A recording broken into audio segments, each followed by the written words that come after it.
Okay, so we're going to start Q&A session with Jeff Fletcher. Thanks, Jeff, for joining, and thanks for followers in Japan. Thanks for sending us questions. We got tons of questions, so we're going to start answering them now. So first question, Jeff. This follower is trying to ask why Joe Maddon's not pitching in beyond seventh inning. Could you answer that question? Yeah, I think it's because really they're concerned about Ohtani's workload, and they really don't want to push him too far in terms of the number of pitches he throws in a game. He's obviously doing a lot more than all the other pitchers. And Joe Maddon has been a little quick to pull out all of the starters. Not too many starters have gotten into the seventh inning at all. So Ohtani is going to have an even shorter leash than that probably. And I don't know if it really helps the Angels because the Angels bullpen is not very good. But I think they'd rather have relievers come in and take a chance of losing than take a chance of Ohtani getting injured. So you think this will continue through the rest of the season? Maybe at the very end, they might expand it a little bit if they're in the race, but I think that would be the soonest it would happen. Another question. Hi, Fletcher-san. Thank you for your tweets. Why don't the Angels improve their pitching staff? Well, it's not that easy to improve your pitching staff because the other teams that have good pitchers are not going to give them up. And the pitchers that become free agents are usually older. And if they've been allowed to become free agents, it might mean that they have some issue, injury, or whatever.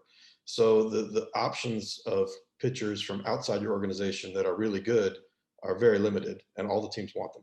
So the way to improve your pitching staff is to improve your own pitchers, your minor league pitchers, and the young pitchers you have, and that is really where the Angels have failed.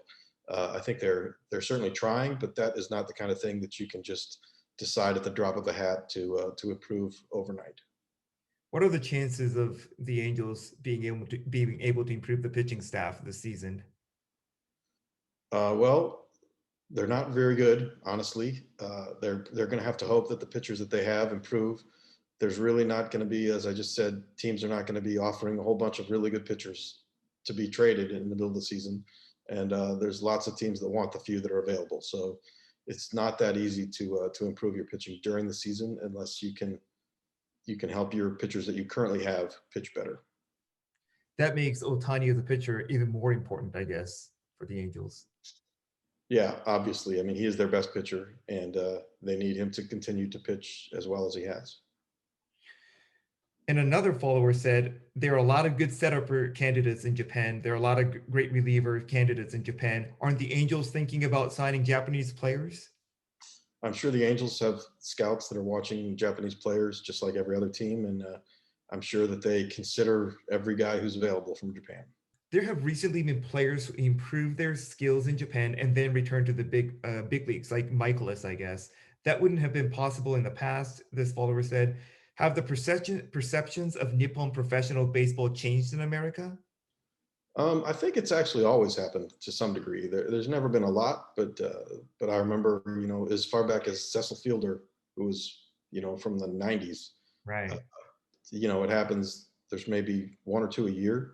So if it's increased a little bit, it might be just a fluke. I don't really think there's a huge difference in the perception of Japanese baseball now from then. Another follower said, I believe that Angels pitchers have different pitching schedule because of Ohtani. What do you think about that? This person asked.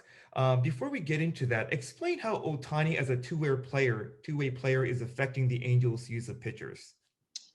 I actually don't think it really is. I think that they wanted to go with a six-man rotation for the benefit of all the pitchers because last year the season was only 60 games. This year it's 162. So they wanted to kind of ease the workload for everybody. And I think that they obviously still could have the other pitchers pitch on 4 days rest and have Ohtani pitch on whatever rest they wanted. I mean, they could have done that if they wanted to, but they're not, which suggests that they want all the pitchers to have extra rest. So I don't think that what he's doing has a big impact on the other guys. So the Angels pitchers, do you think do they have any opinions about Ohtani playing as a two-way hitter, two-way player in pitching?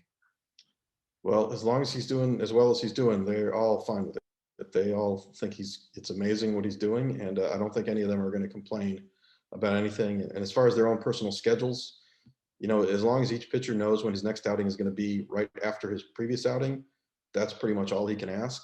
and they are shuffled a little bit, but I think that's more because of just the 6-man rotation and off days.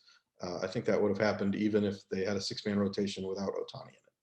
So here's a question about major leagues in general. How many times a week do major leaguers do weight training? Pretty much every day, I think. I think that maybe, pitchers wouldn't do it right after they pitched or right before they pitched. Regular position players might take a day off here or there, but I think most of the guys do it almost every day. Could you give a little insight on how does a typical day of a major league look like? Well, I think that they probably, for a game that starts at 7, they probably get to the ballpark around 1 to 2, and they work out in the gym. They have batting practice. They do drills on the field. The pitchers do a lot of stretching and extra throwing. They probably get done with all that by about 5:30 to 6. Then they usually just relax and maybe have something to eat, and then the game starts at 7. And some of them also work out after the game. It can be a little easier on their bodies to do the heavy weight training after they played, so it doesn't affect them during the game. So some of them might still be at the ballpark, an hour or so after the game is over. What do you usually see them doing in the clubhouse when you're in the clubhouse interviewing players? Well, I haven't been in the clubhouse interviewing players in a while, unfortunately. But all of those things that I mentioned happen in other areas away from the clubhouse. So when I see them in the clubhouse, they're usually just sitting at their lockers and talking to each other, or looking at their phones, or they watch TV. They're pretty much just relaxing at the time that they come into the clubhouse where we can see them. Is it true that they play a lot of video games in the clubhouse? Some of them do. Some of them do play a lot of video games, and we do see them doing that sometimes.